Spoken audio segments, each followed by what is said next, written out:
No. Before that, okay. So shout out to Dave and Terry Norris. They're locals here in Clark County. They're amazing. Check out their page. Yeah, they do great work. They post on like Facebook and Instagram. Just a couple that they both photograph wildlife mainly, and some landscapes and stuff in between. But they came out of their cars, and I quite frankly didn't recognize them. Don't tell them, but yeah. But they got out and were asking what we were shooting, and we said a mockingbird, and they're like, "Well, we were actually here to look at some snowy owl that was reported earlier." And like, it was funny because you and I were like, we were going to go in this other section of the trail, and I was like, "Well, Henry, we got to slot this in our schedule. All right, let's go." I mean, I was like, nothing else mattered. I was quite like, at that point. let's get some sparrows in this field and the snowy owl. I was just like, I don't know if we can fit that in. And just threw that way. We threw away our plans. Whatever it was, didn't matter. I mean, did you expect to see anything? I'm not saying we did see anything, but did you expect to see anything? Like a snowy owl? Yeah. No. Yeah. I half did, wishful thinking. I mean, I was hoping, of course, or, I hoped for it, but like, it was just kind of like, no, why would it be of like this place, this close to where I live? Yeah, and I mean, the mockingbird, I was happy with that. That was kind of like the highlight of my day so far, getting these frame-filling shots of a mockingbird. You spoiled it. We saw it. Yeah. We saw the snowy owl. But let's tell the story first, right? So we're going to Terry and Dave. We're walking along, just chit-chatting basically, and they're telling us about like where they might see it and everything and all that. And so we walked the length of the beach, which is pretty far, long-standing beach or whatever, up to some like riprap basically that's just rock on against like the bridge that basically crosses where the lake is. We were up high at this point though, if you remember. Yeah, we're on. We're on like a grassy hill, but we're up top on the beach, looking over it basically. And I thought it was great. We were just kind of exchanging stories because I don't get to be with other photographers often, so it was great to kind of talk about stories. It's great to get you in front of some more, especially some that are really talented like they are and stuff.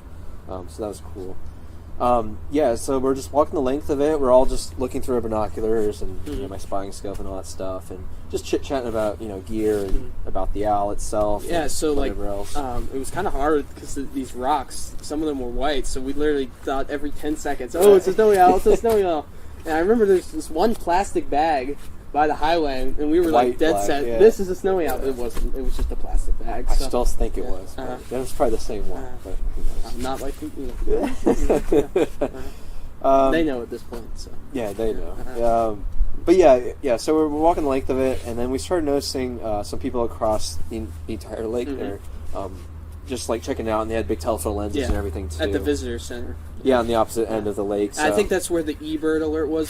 So the guys that came to us originally, they had seen it there that original day, or that same day, and gotten some shots at that visitor center. So I think they eBirded it, and that obviously brought a lot of people over there. Right. But it was just us four on our side, so it was pretty crazy to zoom across. And I was like, I'll be so mad if they get a snowy owl and we don't. And then we end up getting it. So. Right. And we were up there for a while, maybe 30 minutes of scoping and kind of zooming in, trying to find things. And all we saw was a guy in a blind hunting ducks unsuccessfully from that point. I think it was like a floating, it was a boat or something, but it looked like a floating blind from where it was like a big like bulbous looking thing floating out of the water next to a peninsula. And there was about 30-something decoys he had stringed about, like right in front of it. And we could clearly hear the duck calls, just going off from it. But I mean, and then basically when all four of us just about gave up, we started walking on our way back. Terry and Dave took the high ground, and I was like, "Hey, Henry, you want to take the beach?" And so we stayed down at that lower level, and we're walking along, and there's a boat sign because there's several signs dotting like this beach, and there's the farthest one at the end before we go off to the parking lot up the hill again. There's this like white thing. So I originally I said, I bet that's a snowy owl, and I kind of said it half jokingly because it was another white thing. I thought it was a plastic bag, and Ryan said, "No way." And at first you didn't even look through your spotting scope. You're like, "Oh, maybe I'll check." Looks through the spotting scope. It looks takes a second. It wasn't instant. You didn't instantly recognize it. Yeah. And it was funny though. It was hilarious. Yeah, I was just like, "No, you're full of it." And then I'm like looking through, and I'm like, "Oh crap!" I was like, "This is it." Yeah, I was just like, "Oh my god!" The moment, just kind of reliving it. It's a funny story. I think when you just all but given up and you're walking back, and that's why they say never pack your camera before you leave the location. And I'm glad we went back a different way because we went up high, And if we hadn't come back on the beach, we may have still seen it, but there's a chance, you miss it. So yeah, true. Yeah, we wouldn't be really looking for it because, like, on the beach level, the beach side of it, like we were walking straight towards it. Like it was basically eye level with us. So I mean, like we'd be walking past it if we kept going straight, and we're just not totally oblivious to it. Let's say, yeah, like we would not see it. But yeah, so I mean, we did all that, and gosh, so and I flagged down Terry and Dave because they're up top and they're looking at us. About the same like distance we were up the hill, and I'm just like, I'm like, coming down here. I'm like pointing the direction, trying to like mouth my words, I guess. And we were lucky. We both did have our full gear. Like you had your long lens, I had my long lens, I had my tripod. I had a tripod with me. Yeah, I was like, thank you. I had some stability. It was. I'd be so bummed I had to run back the car. Holding that handheld that still and waiting for it to turn its head to like the right angle and stuff would just. Yeah, it would take longer, of course, but yeah. So we started. So we were pretty much parallel with him on the beach, on the same level. I'm going to be honest; those first shots weren't great, which is fine. It was just documentation. Yeah, just kind of seeing the owl, and I've been fine. I don't know if you would have been, but I would have been fine with just that shot, honestly.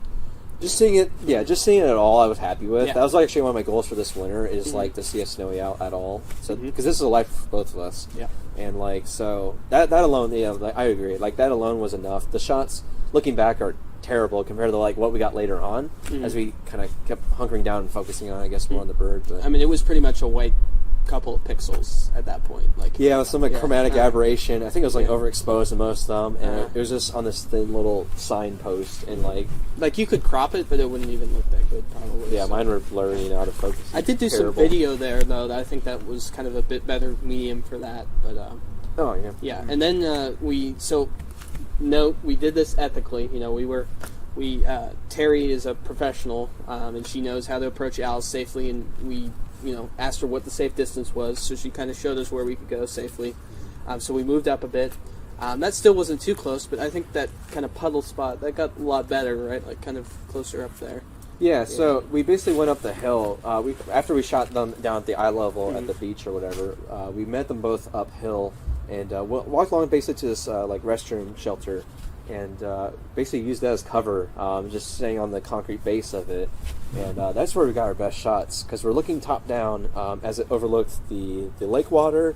We got some of the beach and then also some of the green grass. So there's like 3 different solid color and elements going on there, and a lot of both of our images. But that top down view really, really helped, I think.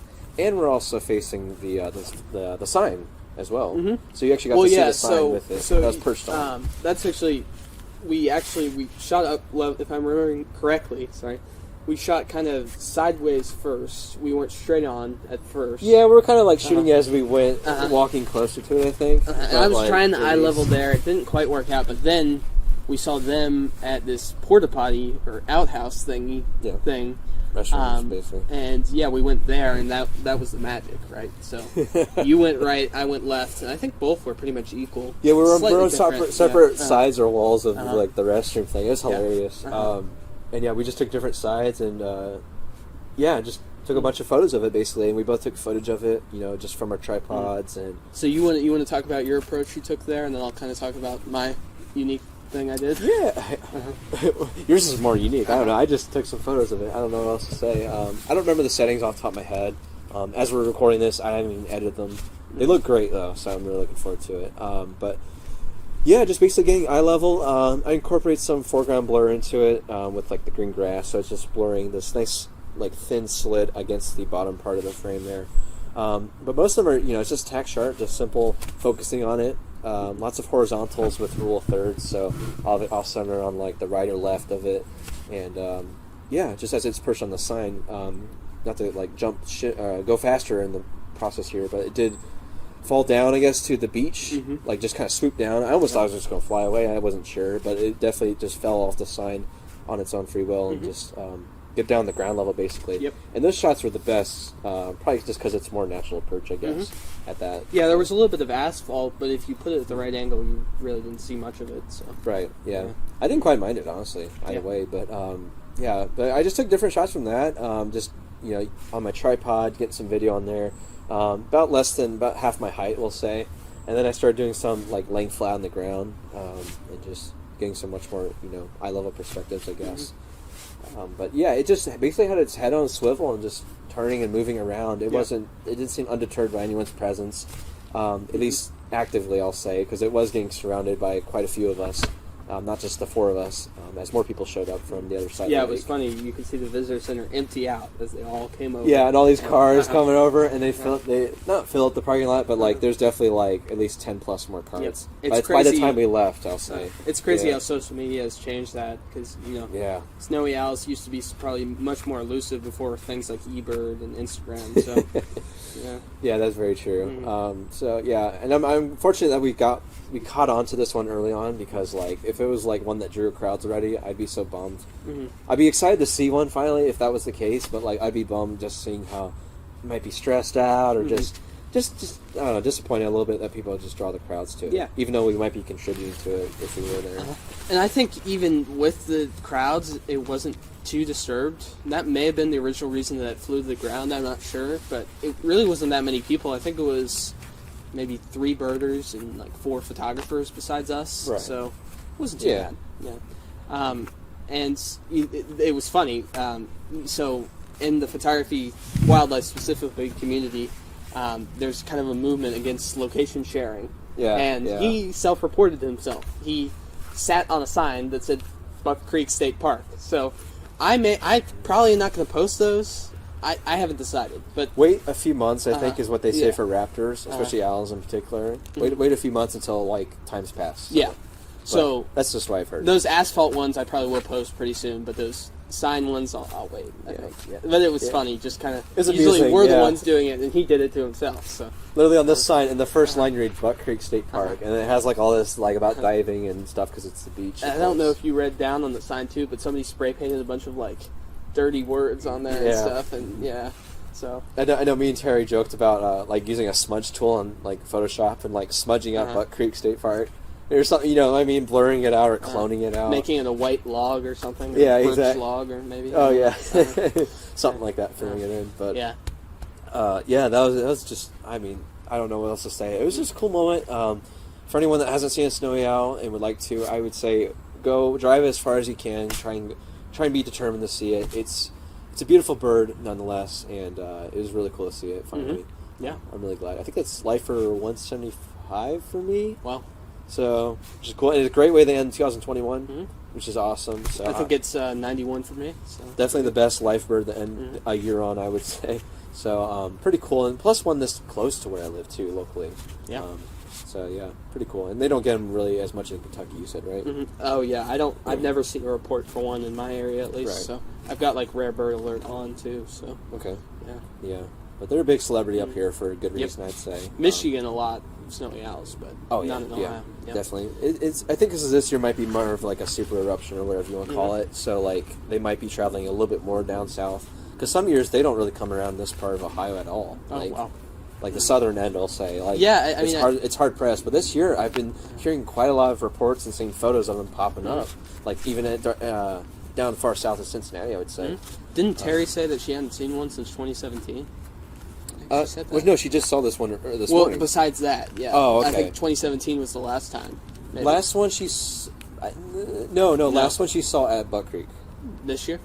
No, just in general. Oh. Last time she saw a snowy owl at Buck Creek was 2017. Oh, okay. Because remember she said she saw one towards Columbus just like a few weeks ago. Oh, yeah, She saw it for 10 minutes. I may not have been there during that part. I may have been. Okay. Yeah, but it's kind of, it's a rare bird. Even somebody who's out every day, they don't see it often. So, it's important when people are coming from long ways to shoot the snowy owl. So, definitely well sought after. Always be ethical, of course. It's what we both always recommend. Yep. We kept our distance, and you can work with that distance. So what I did was I got down, army crawled. I was stayed a safe distance, and I got foreground. So I would put my camera into the grass and get that nice green texture. I also incorporated a tree kind of framing the owl. I really liked that shot, and that's when it was on the asphalt. So there was no sign. I used that foreground. At one point, I even crawled through a puddle to get the right framing. And that's actually my favorite shot. So it worked out. It was freezing cold. I stayed in the puddle. I got the shot. So You got to get that foreground Army crawl. I'm sure you got some foreground too, right? That's I incorporate a little bit of blur into there, or foreground just in general, Yeah. But yeah, it was just funny because Dave told me that, and like you came over and you're just like walking like this, and I could just see your whole like torso just drenched. I was frozen. Yeah. Oh yeah, I was just like, this is funny. Well, worth it. Whatever it takes, and I think it worked out for what we're doing here. And yeah, just be ethical. I think there weren't really any unethical photographers there that day, so it's good to see. Hopefully it stays that way. Yeah. I can only imagine that in the next couple days, that place is going to be just drawing a lot more people, and on a regular basis too. And that's only if the owl's in that same spot, or if it's somewhere else in the state park. It might have moved well beyond Buck Creek. I don't know. So, but I'm just fortunate we got to see this little moment in time here. And probably by the time this goes up too, he'll be gone. So if anybody's listening, don't try to chase after him unless you see other reports, because he probably won't be there. So. Yeah, definitely. And please be ethical, of course.